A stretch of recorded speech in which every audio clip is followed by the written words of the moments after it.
நீங்கள் கோபம் கொண்டாலும் பாவம் செய்யாதிருங்கள் என்று சொல்லி எபேசியர்களின் நிருபம் 4ஆம் அதிகாரம் அதனுடைய 26வது வசனத்திலே சொல்லப்பட்டிருக்கிறது. கடந்த நாட்களிலே கர்த்தர் எனக்கு ஒரு தரிசனத்தை காண்பித்தார். கோபப்படுத்துகிறதான ஒரு சம்பவம் என்னுடைய வாழ்க்கையில், நான் கோபப்படுகிறதான ஒரு சம்பவம் எனக்கு கடந்து வருகிறது.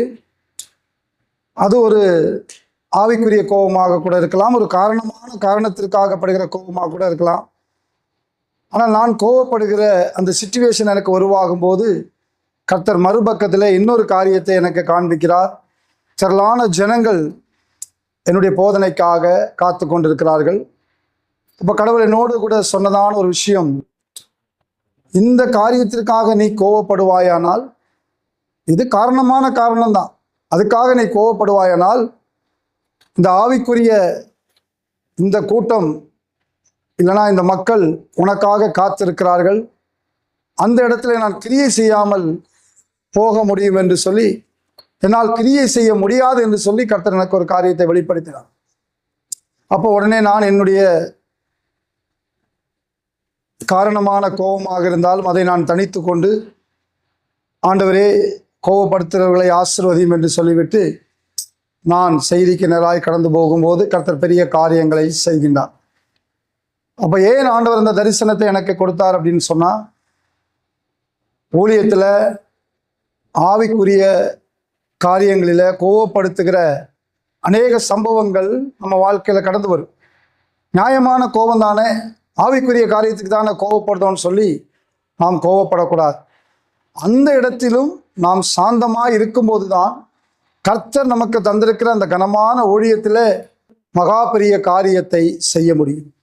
ஆகவே தான் எபேசியர் நிருபத்திலே அப்போஸ்தலனாகிய பவுல் எழுதும்போது சொல்லுகிறார், நீங்கள் கோபம் கொண்டாலும் பாவம் செய்யாதிருங்கள். ஏன்னா மோசே நியாயமான காரணத்திற்காக கோபப்பட்டார்.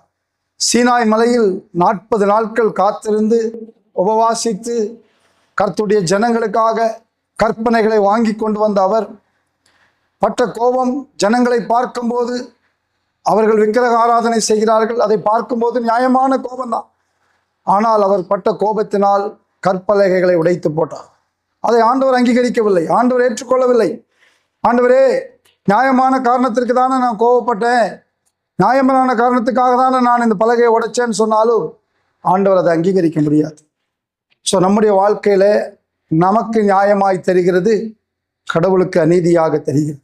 ஆகவே கோபப்படுத்துகிற அநேக சம்பவங்கள் உங்கள் வாழ்க்கையில் வரும்போது கோபப்படுத்துகிறவர்களை நீங்கள் ஆசீர்வதிக்கும்படியான ஒரு ஆசீர்வாதத்தை ஜெபமாகவோ வார்த்தையாகவோ நீங்கள் சொல்லும்போது உங்களை கொண்டு கர்த்தர் பெரிய காரியங்களை செய்வார். ஆகவே தான் அப்போஸ்தலனாகிய பவுல் எழுதும்போது விதமாக எழுதுகிறார், நீங்கள் கோபம் கொண்டாலும் பாவம் செய்யாதிருங்கள். God bless you.